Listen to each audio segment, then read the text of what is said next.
एक बार अपराधियों के एक समूह को एक खतरनाक मिशन पर एक ब्लैक होल में भेजा गया। अंतरिक्ष यान के एकमात्र रहने वाले अपराधी थे और उन्हें अपने गंतव्य की ओर यात्रा करते समय कई चुनौतियों का सामना करना पड़ा। मॉन्टे एक पूर्व पिता और प्रेमी मिशन का हिस्सा थे। मिशन का नेतृत्व डॉक्टर डिब्स ने किया, जिन्होंने अंतरिक्ष में विभिन्न प्रयोगों का परीक्षण करने के लिए कैदियों पर प्रयोग किए। कैदियों को इन प्रयोगों में भाग लेने के लिए मजबूर किया गया था और उन्हें डॉक्टर डिब्स की यौन इच्छाओं के अधीन भी किया गया था। कैदियों ने डॉक्टर डिब्स के खिलाफ विद्रोह किया, जिससे हिंसक घटनाओं की एक श्रृंखला शुरू हुई, जिसके परिणाम स्वरूप मॉन्टे और विलो को छोड़कर सभी की मृत्यु हो गई। नमस्कार दोस्तों, हमारे चैनल मूवी रिव्यूज में आपका फिर से स्वागत है। आज हम हाई लाइफ नाम की 2019 की एक साइंस फिक्शन एडवेंचर फिल्म का पुनर्कथन करने जा रहे हैं। बाद में क्या होता है यह जानने के लिए वीडियो देखते रहें और चैनल को सब्सक्राइब करना ना भूलें। आकाशगंगा के एक दूर कोने में एक छोटा अंतरिक्ष स्टेशन था, जहां विलो नाम का एक बच्चा रहता था। विलो के पिता मॉन्टे जहाज का काम करते हुए मरम्मत करने और अंतरिक्ष के एकाकी शून्य में उन दोनों को जीवित रखने के दौरान वक्ताओं के माध्यम से उसके साथ संवाद करते थे। ब्रह्मांड के इस अलग थलग कोने में जीवन की कठिनाइयों के बावजूद मॉन्टे ने खुद को पूरी तरह से अपनी बेटी के लिए समर्पित कर दिया, उसकी सभी इच्छाओं का देखभाल किया। एक दिन जब विलो अपने प्ले पेन से खेल रही थी तो स्क्रीन पर चल रही फिल्म खत्म होते ही वह परेशान हो गई। उसके रोने से हवा भर गई। अपने अंतरिक्ष यान के माध्यम से मॉन्टे तक पहुंच गई और उसे पहुंच से बाहर एक महत्वपूर्ण उपकरण गिरा दिया। मॉन्टे क्षण भर के लिए जम गया था, अंतरिक्ष के खालीपन से घूर रहा था, लेकिन विलो के बड़बड़ाने की आवाज से वास्तविकता में वापस लाया गया। विलो ने देखा कि मॉन्टे ने एयरलॉक रूम में प्रवेश किया, अपने स्पेस सूट को हटा दिया और ब्रह्मांड के अपने छोटे से कोने की देखभाल के दैनिक कार्यों को पूरा किया। मॉन्टे ने बगीचे की देखभाल की और विलो के लिए भोजन तैयार किया, उसके साथ बातचीत करते हुए जब वह अपने काम के बारे में जाने लगा। कई चुनौतियों का सामना करने के बावजूद मॉन्टे विलो के प्रति समर्पित रहे। चाहे जो भी हो, उसके लिए अपना सर्वश्रेष्ठ करने का दृढ़ संकल्प लिया। जैसे जैसे दिन चढ़ता गया, मॉन्टे को एक के बाद एक चुनौतियों का सामना करना पड़ा। दालान में बिजली चली गई, दूर से एक अलार्म बज उठा और मॉन्टे को उन लोगों के शवों को निपटाना था जो कि कठिन कार्य का सामना करना पड़ा जो उनके सामने आए थे।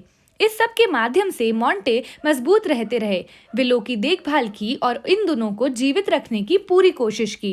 ब्रह्मांड के इस एकाकी कोने में जीवन की कठिनाइयों के बावजूद मॉन्टे उनकी अस्तित्व के अर्थ और उद्देश्य खोजने के लिए दृढ़ थे।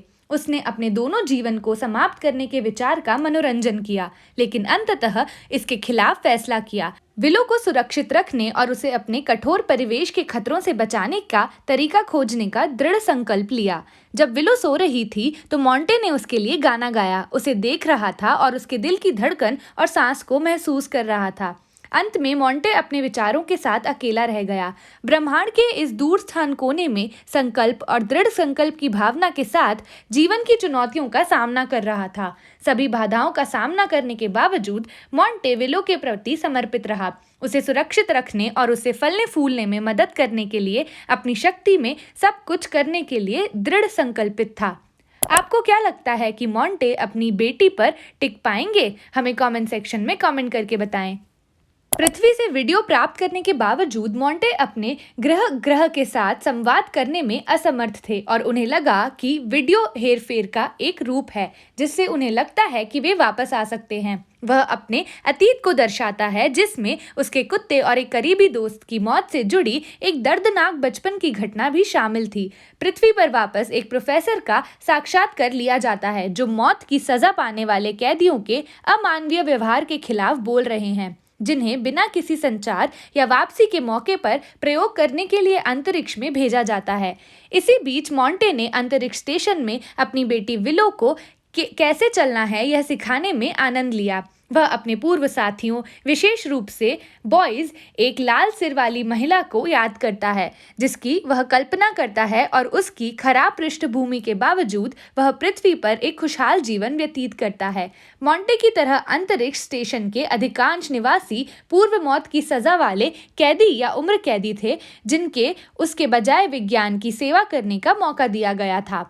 हालांकि जैसे जैसे साल बीतते हैं तनाव बढ़ता जाता है और मॉन्टे और बॉयज में लड़ाई हो जाती है। उन दोनों को अस्पताल ले जाया गया जहां डॉक्टर डिब्स ने मॉन्टे की बाह पर टाके लगाए। बॉयज ने डॉक्टर पर यह जानने का आरोप लगाया कि वे पृथ्वी पर कभी वापस नहीं जाएंगे और उनके द्वारा किए जा रहे प्रयोगों की नैतिकता पर सवाल उठाए।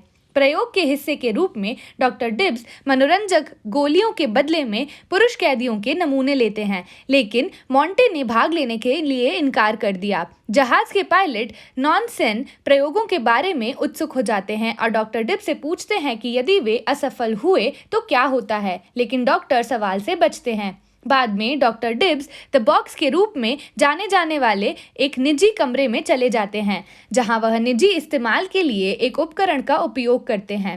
प्रयोगों और अंतरिक्ष स्टेशन के आसपास की अनिश्चितता और साजिश केवल मॉन्टे और अन्य लोगों द्वारा अनुभव की गई बेचैनी और भ्रम से को जोड़ती है, क्योंकि वे पृथ्वी से और दूर चले जाते हैं, अपने भाग्य से अनिश्चित। घटना के बाद मॉन्टे रहस्यमय और ऑफ लिमिट द बॉक्स में उभरने वाले डॉक्टर डिब्स की एक झलक पकड़ता है। वह आश्चर्य करता है और क्या उसके लिए वहां समय बिताना उचित है, लेकिन वह आत्मविश्वास से उसे विश्वास दिलाते हैं कि यह सही है। आपको क्या लगता है कि मॉन्टे की चिंताएं उचित थी? हमें कमेंट सेक्शन में कमेंट करके बताएं। कैदियों के बीच अफवाहों और फुसफुसाहट के बावजूद जो डॉक्टर डिब्स को डायन के रूप में लेबल करते हैं, मॉन्टे उनकी आत्माओं को उठाने के प्रयास में उन्हें एक प्रशंसा प्रदान करता है। हो सकता है कि वह प्रयोग के साथ उसके लगाव की पूरी तरह से ना समझें, लेकिन फिर भी वह सहायक बनना चाहता है। एक बार मॉन्टे अपने दोस्त चर्नी के साथ जहाज के बगीचे में पौधों की देखभाल करने लगा। उसी बीच बगीचे में रहना अच्छा लगता था, क्योंकि यह उसे घर की याद दिलाता था, और चर्नी जो अपने बेटे को याद करता था अक्सर मॉन्टे से उसके परिवार के बारे में पूछता था। मॉन्टे, जिसके पास परिवार के रूप में केवल उसका कुत्ता था, एक उदास मुस्कान के साथ उत्तर देता था। एक दिन डॉक्टर डिब्स ने पाया कि जहाज के कप्तान चंद्रा को विकिरण के समर्पक के आने के कारण ल्यूकेमिया हो गया है। मॉन्टे अच्छे जीने के लिए आभारी था, जिससे उसे विकिरण में प्रभावित होने से रोका। चालक दल उर्वरता प्रयोग करने और एक ब्लैक होल से ऊर्जा एकत्र करने के मिशन पर था। जैसे ही उनकी यात्रा अपने मध्य बिंदु पर पहुंची, चालक दल जहाज के मंदी के लिए तैयार हो गए। मॉन्टे ने अपने साथियों को उनकी सीटों पर बांधने की मदद की, जिसमें बॉयज भी शामिल थी, जो गर्भवती इलेक्ट्रा के प्रति सुरक्षित था। मंदी के कुछ दिनों के बाद एटोर ने नॉनसेन पर एक चाल चली, जिससे उसे अस्वीकार कर दिया। एटोर निराश हो गया और उसने चेर्नी के साथ बगीचे में सोने का फैसला किया। इसी बीच बॉयज ने क्लिनिक से आपूर्ति की, जबकि मिंग निगरानी करते रहे। इलेक्ट्रा ने अपने ऊपर डॉक्टर डिब्स के गर्भगान को पूर्ववत करने का प्रयास किया, लेकिन अंततः विकिरण के कारण जन्म देने के बाद उसकी मृत्यु हो गई। जैसे ही डॉक्टर डिब्स ने मुर्दा घर में इलेक्ट्रा के शरीर को सील किया, कैदी इकट्ठा हो गए। बॉयज ने इलेक्ट्रा की मौत के लिए डॉक्टर डिब्स को दोषी ठहराया और परेशान थी। चंद्रा को एक घायल हुआ और वह अपाहिज हो गया और अलार्म बजने लगा। यह दर्शाता है कि जीवन समर्थन प्रणालियों को बनाए रखने की आवश्यकता है। जैसे कि चंद्रा ऐसा करने में असमर्थ थे, डॉक्टर डिब्स ने खुद रिपोर्ट दर्ज करने के लिए कप्तान के ट्रांसीवर को लेने के लिए अपनी उंगली काट दी। मॉन्टे ने बाद में बॉयज और मिंक को एकत्रित किया, यह बताते हुए कि लगभग रोशनी थी। बॉयज ने गाना शुरू किया, उसका मजाक उड़ाया, लेकिन गीत समाप्त होते ही उसका चेहरा उदास हो गया। स्ट्रोक के बाद चंद्रा बिस्तर पर पड़ गए और डॉक्टर डिब्स ने एट्रॉफी को रोकने के लिए उनके पैरों की मालिश करते हुए उन्हें आराम दिया, लेकिन चंद्रा ने अपने शरीर के साथ अपने जेल के रूप में रहने से इनकार कर दिया और इच्छा मृत्यु की कामना की। डॉक्टर डिब्स बाध्य हुई और उसने जाने तक उनके साथ रही। आधी रात में एटोर लड़कियों से सोने के लिए कमरे में घुस गया। उसने उसका कंबल एक और फेंक दिया और अपने स्पर्श से उनका अपमान करने लगा। वह खून से लथपथ चीख के साथ जागी।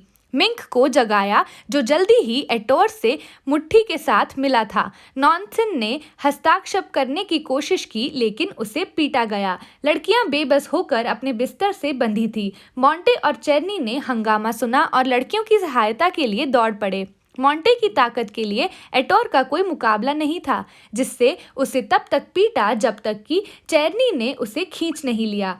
मिंक ने एटोर के चेहरे पर टूटे कांच का एक टुकड़ा गिराकर बचाने का मौका लिया। इसके बाद डॉक्टर डिब्स ने बॉयज की जांच की जो बच्चे पैदा नहीं करने के लिए दृढ़ थी। डॉक्टर डिब्स ने अपने स्वयं के जीवन को समाप्त करने के प्रयास को स्वीकार करते हुए अपने स्वयं के अंधेरे अतीत का खुलासा किया। तकरार के मद्देनजर रखते हुए डॉक्टर डिब्स ने कैदियों के शामक को 2 गुना कर दिया, यह सुनिश्चित करने के लिए कि वे अच्छी नींद लेंगे। जैसे ही उसने अपना चक्कर लगाया, वह मॉन्टे के कमरे में रुक गई और नॉनसन को भी जागते हुए पाया। डॉक्टर डिब्स ने मॉन्टे के लिए अपने प्यार को व्यक्त किया, जिसे उन्होंने केवल एक ही रूप में देखा। उसके बावजूद कुछ भी नहीं हुआ। मॉन्टे बेहोश करने के साथ डॉक्टर डिब्स ने उसका फायदा उठाया और बॉयज को अपने तरल पदार्थों से प्रेरित किया।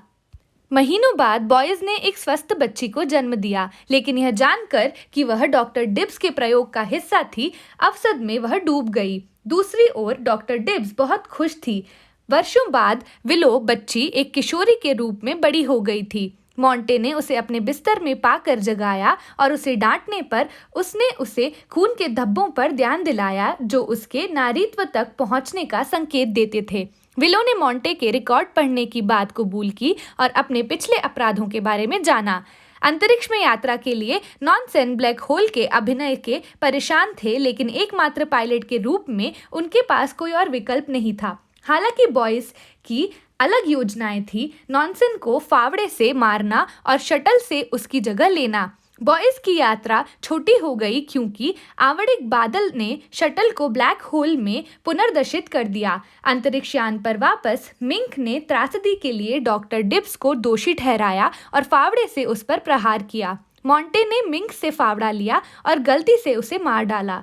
कगार पर पहुंचे डॉक्टर डिब्स ने मॉन्टे को बताया कि बिना स्पेस सूट के अंतरिक्ष में खुद को बाहर निकालने से पहले वह बच्चे के पिता थे।